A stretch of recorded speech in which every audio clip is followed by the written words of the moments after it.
Καλημέρα, καλημέρα. Το βίντεο αυτό είναι για σένα, που σήμερα αισθάνεσαι μια θλίψη, μια αναστάτωση, άγχος να υποβόσκει, σαν να μην σε χωράει ο τόπος. Άκου λοιπόν ένα πάρα πολύ ωραίο tip.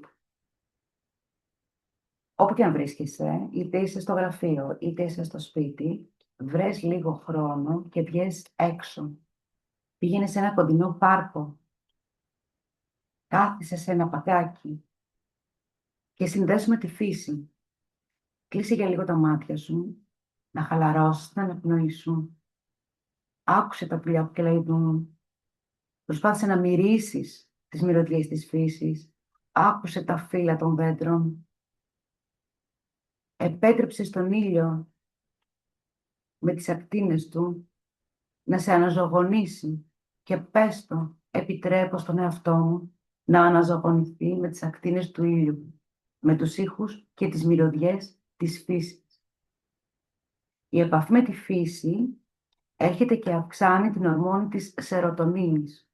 Είναι η ορμόνη της ευτυχίας. Και αυτόματα η διάθεσή μας έρχεται και αλλάζει.